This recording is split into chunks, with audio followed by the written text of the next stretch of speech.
Hello मेरे प्यारे बच्चों, आज की इस वीडियो में हम आपको बताएंगे यहाँ पर कि सामाजिक विज्ञान का जो पेपर है काफ़ी ज़्यादा आप लोगों के लिए क्या है इम्पॉर्टेंट है। तो पेपर को काफ़ी अच्छे से करिए जिससे आप लोगों का पेपर काफ़ी अच्छे से जाए।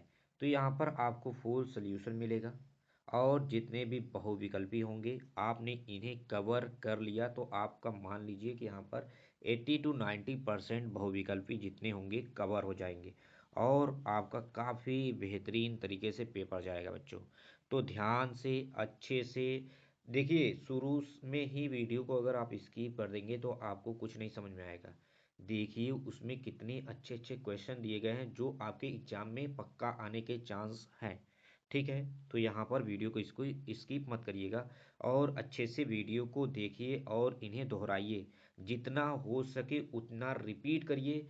अब एग्जाम का टाइम हमारे पास बहुत कम है बच्चों, तो यहाँ पर आगे की तरफ बढ़ते हुए हम चलते हैं और देखते हैं। तो चलिए स्टार्ट करते हैं। तो बच्चों यहाँ पर दे दिया गया है यूपी बोर्ड का यहाँ पर सामाजिक विज्ञान का ये पेपर है, इसमें 50 एमसीक्यू हम लोग यहाँ पर हल करेंगे। ठीक है, लेकिन पहला हमारा क्वेश्चन क्या दिया गया है कि यहाँ पर बताइए फ्रांसीसी क्रांति कब हुई थी। तो यहाँ पर फ्रांसीसी क्रांति आपको बताना है कब हुआ था। तो यहाँ पर आप लोगों को पता ही है फ्रांसीसी जो क्रांति हुई थी 1789 ईस्वी में हुआ था। ऑप्शन नंबर बी हमारा क्या हो जाएगा बच्चों, राइट हो जाएगा। अब यहाँ पर पूछा जा रहा है स्वतंत्रता समानता समानता बंधुता का नारा किस क्रांति से जुड़ा है। यहाँ पर आपको पता होगा यह क्रांति जो है फ्रांस की क्रांति से जुड़ा हुआ है।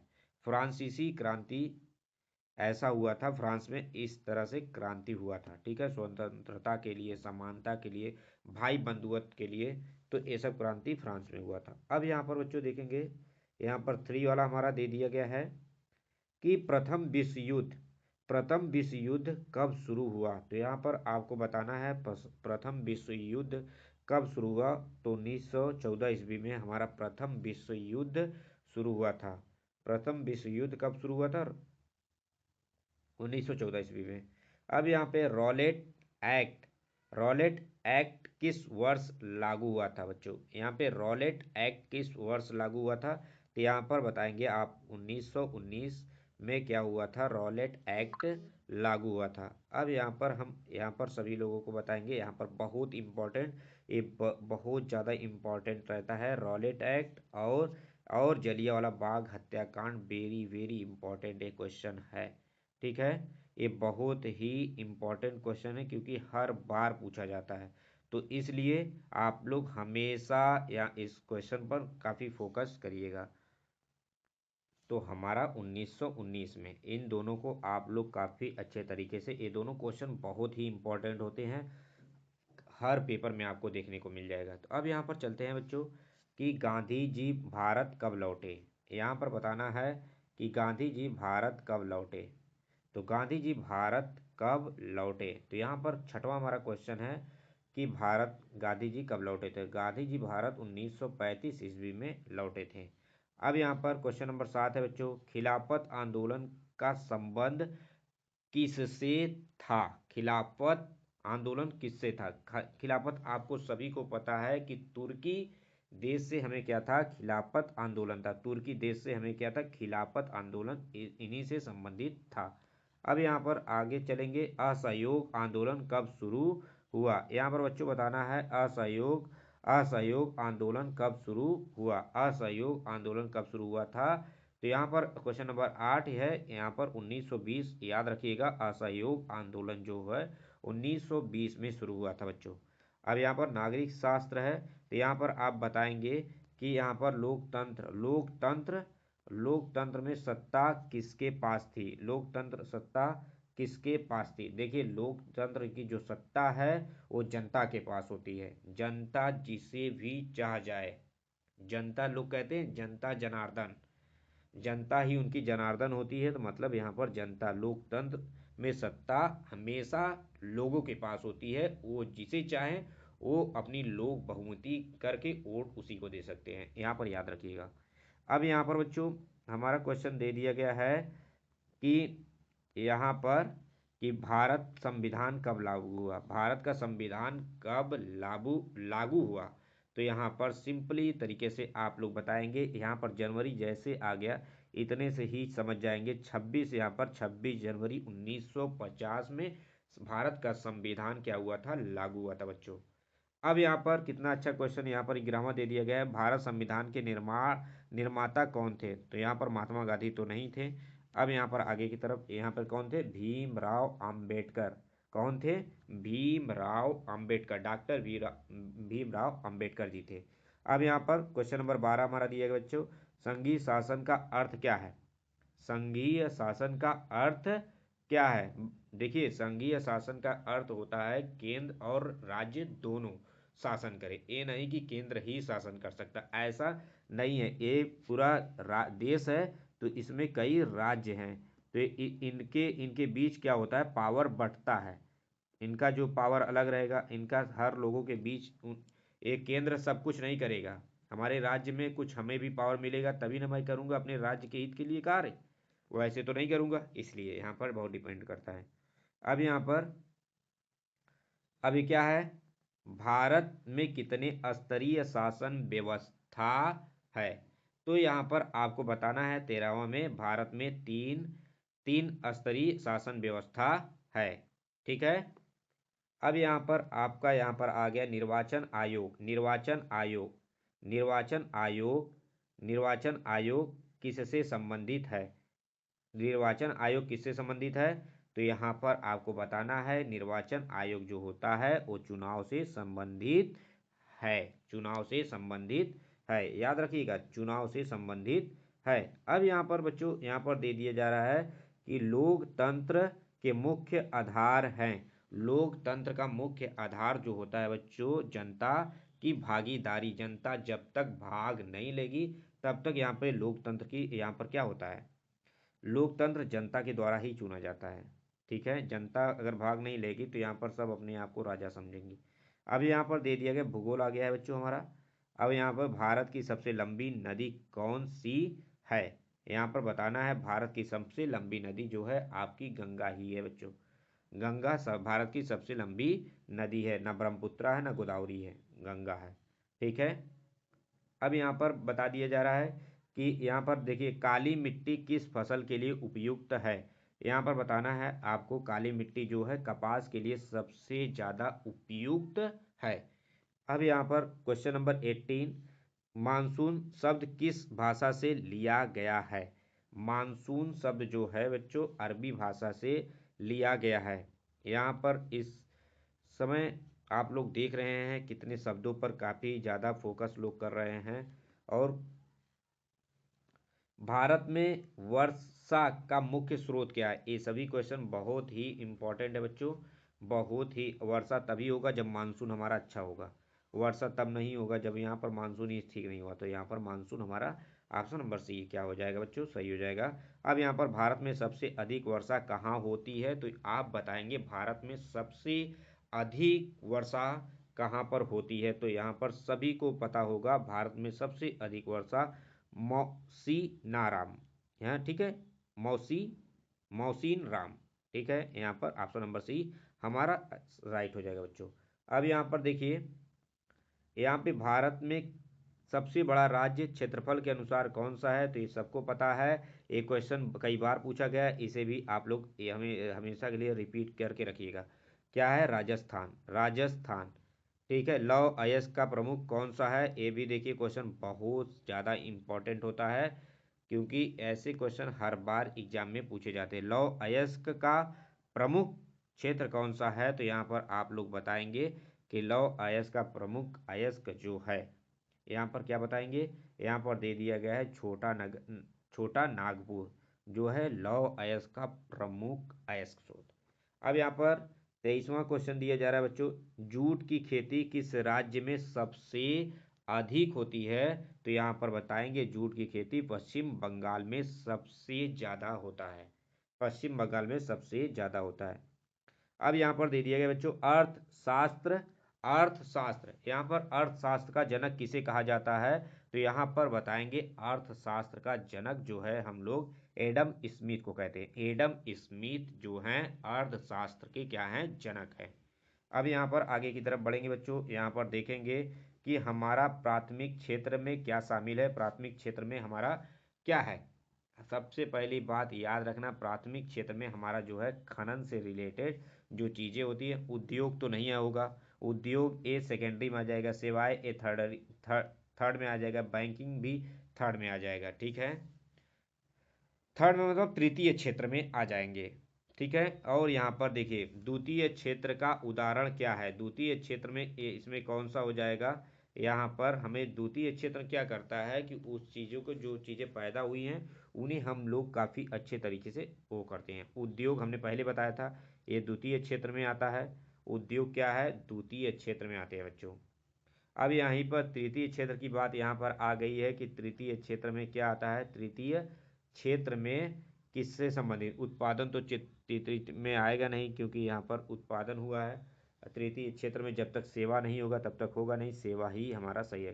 खनन जो होता है प्राथमिक में आ जाता है, कृषि भी यहाँ पर प्राथमिक में आ जाता है। बेरोजगारी का अर्थ क्या है, बेरोजगारी का क्या अर्थ है बच्चों, ये सभी जितने हैं वो बहुत ही महत्वपूर्ण सवाल है, बहुत ही महत्वपूर्ण बहुविकल्पी है। इन सभी बहुविकल्पी को काफ़ी अच्छे से आप लोग रट लीजिए, रिपीट कर लीजिए, बार बार इसे दोहरा दोहरा के देखिए, वीडियो को बार बार 3-4 बार वीडियो को देखेंगे आपको अपने आप याद हो जाएगा। तो याद रखिए, यहाँ पर बेरोजगारी का अर्थ क्या है, बेरोजगारी का यहाँ पर अर्थ है कि हमें क्या मिलता है, कि हमें काम न मिलना, जो है कि हमें नौकरी नहीं मिलती, तो यहाँ पर बेरोजगारी काफ़ी ज़्यादा है। ठीक है, तो अब यहाँ पर 29 वाला है हमारा, गरीबी रेखा का निर्धारण किस आधार पर होता है, तो यहाँ पर बताएंगे गरीबी रेखा का कारण यहाँ पर न तो जाति पर होगा, न तो धर्म पर होगा, न तो क्षेत्र पर होगा। ये तीनों चीज़ें हमें गरीबी रेखा की बातें नहीं बता सकती हैं। गरीबी रेखा का मेन बात हमें आय बता सकता है, आय मतलब हमारा पैसा, पैसा हमारे पास कितना हमारे पास है, ये चीज़ें आय आय जनता की आय बताती है कि इस देश में कितनी गरीबी रेखा है। तो यहाँ पर आप लोग ध्यान दीजिएगा। अब यहाँ पर चलते हैं, हमारा यहाँ पर अगला क्वेश्चन है कि भारत भारत में योजना आयोग की स्थापना कब हुई थी। योजना आयोग की स्थापना बच्चों 1951 ईस्वी में हुआ था। 1951 ईस्वी में हमारा क्या हुआ था, भारत में योजना आयोग की स्थापना हुई थी। अब यहाँ पर बोला जा रहा है हरित क्रांति का संबंध किससे है, हरित क्रांति का जो संबंध है बच्चों, यहाँ पर कृषि से संबंध है। हरित क्रांति जो है कृषि से संबंधित है, कृषि से संबंधित है बच्चों, यहाँ पर याद रखिए कृषि से संबंधित है। अब यहाँ पर आपको बताना है कि भारत का राष्ट्रीय पशु, अब यहाँ पर इसे जो नहीं बता पाया भाई तो समझ लो यह शेर तो होगा नहीं, हाथी तो है नहीं, राष्ट्रीय पशु जो है बाघ होता है। क्या होता है, बाघ। यहाँ पर ऑप्शन नंबर सी हमारा क्या हो जाएगा बच्चों, राइट हो जाएगा। अब यहाँ पर राष्ट्रीय आय की गणना कौन करता है, राष्ट्रीय आय, आय शब्द मतलब यहाँ पर समझ लेना पैसे की बात हो रही है। राष्ट्रीय आय की गणना आरबीआई करता है, कौन करता है, यहाँ पर आपको काफ़ी अच्छे तरीके से समझना है। तो यहाँ पर देखिए, यहाँ पर राष्ट्रीय आय की जो व्यवस्था है ना आरबीआई करता है ना एसईबीआई करता है, कौन करता है, सीएसओ करता है। कौन, सीएसओ। ठीक है, इसकी गणना, आय की गणना सिर्फ सीएसओ ही कर सकता है। अब यहाँ पर भारत का सबसे बड़ा बंदरगाह कहाँ पर है, 34वां, यहाँ पर भारत का सबसे बड़ा बंदरगाह मुंबई में है बच्चों। अब यहाँ पर देखिए, यहाँ पर क्या दिया गया है कि पंचायती राज व्यवस्था कितने स्तरीय की होती है। पंचायती राज जो व्यवस्था है वो कितने स्तरीय की होती है, वो 3 स्तरीय की होती है। पंचायती राज व्यवस्था कितने स्तर का होता है, 3 स्तर का। ठीक है, याद रखिएगा। अब यहाँ पर भारत का राष्ट्रीय खेल क्या है बच्चों, भारत का राष्ट्रीय खेल जो है हॉकी है। ये सभी को आना चाहिए, ये क्वेश्चन बहुत ही इजी था। अब यहाँ पर जनसंख्या की बात आ रही है, तो यहाँ पर जनसंख्या वृद्धि का मुख्य कारण क्या है, जनसंख्या वृद्धि का मुख्य कारण जो है जन्म दर।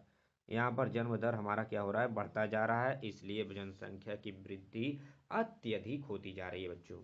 भारतीय संसद में कितने सदन हैं, भारतीय संसद में यहाँ पर बताना है बच्चों कि कितने सदन है। तो यहाँ पर आपको क्या बताना है, हमारे पास एक लोकसभा है, और एक कौन सा सभा है, राज्यसभा है। ठीक है, तो यहाँ पर हमें कितने सदन हैं, 2 सदन हैं। ठीक है, तो अब यहाँ पर देखिए लोकसभा का कार्यकाल कितने वर्ष का होता है, तो यहाँ पर आप लोग सीधे सीधे बताएंगे बच्चों, लोकसभा का जो कार्यकाल होता है सिर्फ 5 वर्ष का होता है, क्योंकि जो मेंबर ऑफ पार्लियामेंट चुने जाते हैं वो 5 साल से के बाद फिर से चुनाव होता है, फिर से मेंबर आते हैं। तो याद रखिएगा, भारत का राष्ट्रपति किसके द्वारा चुना जाता है, भारत का राष्ट्रपति, यहाँ पर आपको आगे की तरफ बढ़ना है बच्चों। भारत का राष्ट्रपति, यहाँ पर देखिए भारत का राष्ट्रपति हमें किसके द्वारा चुना जाता है। अब यहाँ पर देखिए जो सांसद बनते हैं और विधायक बनते हैं। सांसद और विधायक ये राष्ट्रपति के जो जिस पार्टी में सांसद और विधायक ज़्यादा होंगे उनके पक्ष में वो क्या बन जाएंगे, राष्ट्रपति बन जाएंगे। तो सांसद विधायक यहाँ पर वोटिंग करते हैं। ठीक है, हम लोग सांसद और विधायक बनाते हैं, सांसद और विधायक राष्ट्रपति चुनते हैं। ठीक है, याद रखिएगा, सांसद विधायक जनता के द्वारा चुना जाता है और यहाँ पर राष्ट्रपति जो होती हैं सांसद और विधायकों के द्वारा चुना जाता है। याद रखिएगा। आरबीआई की स्थापना कब हुई थी, आरबीआई की जो स्थापना हुई थी बच्चों, यहाँ पर आपको साफ तौर पे बताना है कि 1935 में आरबीआई की जो है स्थापना हुई थी। अब यहाँ पर चलते हैं, आगे की तरफ बढ़ेंगे बच्चों। यहाँ पर अब यहाँ पर हम लोग काफ़ी अच्छे मज़ेदार क्वेश्चन यहाँ पर आ रहे हैं। 42, कृषि को किस क्षेत्र में रखा जाता है, कृषि को किस क्षेत्र में रखा जाता है, तो यहाँ पर आप बताएंगे कृषि को हम प्राथमिक क्षेत्र में रखते हैं बच्चों। कृषि जो होता है उत्पादन करता है, ठीक है, यहाँ पर उसे मेक नहीं करता, बनाता नहीं है, इसलिए इन्हें प्राथमिक, जो चीज़ें उत्पन्न किया जाए जहाँ से पैदा हो उसे हम प्राथमिक क्षेत्र में रखते हैं। याद रखिएगा। 43, भारत में सबसे अधिक जनसंख्या वाला देश कौन सा है, तो आप सभी को पता है जनसंख्या उत्तर प्रदेश में ही सबसे ज़्यादा है। अब यहाँ पर चलिए, यहाँ पर दे दिया गया है कि 44वां यहाँ पर दे दिया गया संविधान में मौलिक, अब यहाँ पर संविधान में क्या बच्चों, संविधान में मौलिक अधिकार कितने हैं, संविधान में हमारे मौलिक अधिकार कितने दिए गए बच्चों, हमारे मौलिक अधिकार कितने हैं, 6 हैं। ठीक है, अब यहाँ पर न्यायपालिका का प्रमुख कौन होता है, न्यायपालिका, न्यायपालिका। ठीक है, तो यहाँ पर आपको न्यायपालिका का प्रमुख, देखिए यहाँ पर न्याय की बात हो रही है तो इसलिए न्याय के ही बात से आएगा, न्यायाधीश, मुख्य न्यायाधीश होता है। ठीक है, अब यहाँ पर चलते हैं आगे की तरफ बच्चों। अब यहाँ पर देखिए, भारत में मुद्रा जारी करने का अधिकार किसे है। अब यहाँ पर मुद्रा, भारत में मुद्रा जारी करने का अधिकार सिर्फ आरबीआई, आरबीआई के द्वारा ही पैसा आता है बैंकों में, तो यही जारी करता है, तो इसकी उसका देखोगे मोहर लगा रहता है आरबीआई का, इसलिए। अब यहाँ पर दिया गया लौह इस्पात का उद्योग का प्रमुख केंद्र कौन सा है, तो यहाँ पर 47वां क्वेश्चन है, तो यहाँ पर भिलाई भी है, दुर्गापुर है भी, राउरकेला भी है, ये सभी इनमें से क्या है, लौह इस्पात के प्रमुख उद्योग माने जाते हैं। अब यहाँ पर आगे की तरफ बढ़ेंगे बच्चों, और यहाँ पर हमारा आ गया है 48वां, जनगणना कितने वर्ष में होती है, जनगणना हम लोग कितने वर्ष में यहाँ पर होता है, तो जनगणना 10 वर्ष में किया जाता है। ठीक है बच्चों, जनगणना हमेशा 10 वर्ष के बाद ही होता है। ठीक है, भारत का राष्ट्रीय पर्व नहीं है, भारत का राष्ट्रीय पर्व पर्व नहीं है, तो यहाँ पर गणतंत्र दिवस बताना है कौन सा है, इसमें राष्ट्रीय पर्व हमारा जो है स्वतंत्रता दिवस नहीं है, गांधी जयंती, होली, ये सभी क्या है हमारे राष्ट्रीय पर्व है, लेकिन स्वतंत्रता नहीं, सॉरी फॉर दैट, यहाँ पर राष्ट्रीय पर्व की बात हो रही, सॉरी, गणतंत्र दिवस तो राष्ट्रीय पर्व है, पर्व नहीं है। यहाँ पर ये देखो, ये राष्ट्रीय पर्व है और यहाँ पर स्वतंत्र दिवस भी राष्ट्रीय पर्व है, गांधी जयंती भी राष्ट्रीय पर्व है, लेकिन हमारा होली जो है राष्ट्रीय पर्व नहीं है। ठीक है, जो चीज़ें पूरे देश में मनाई जाए उन्हें हम राष्ट्रीय पर्व कहते हैं, जो चीज़ें पूरे देश में नहीं बनाए, जो पूरे राज्य में नहीं हो सकता मनाया जा रहा हो, उसे हम नहीं कहते हैं राष्ट्रीय पर्व। अब यहाँ पर भारत का राष्ट्रीय वृक्ष कौन सा है, तो राष्ट्रीय वृक्ष आप सभी को पता है बरगद होता है, हमारा राष्ट्रीय वृक्ष यहाँ पर बरगद हो जाएगा बच्चों। तो आपको यह वीडियो कैसा लगा प्लीज़ लाइक करिएगा, चैनल को सब्सक्राइब करना मत भूलिएगा। Thank you for watching.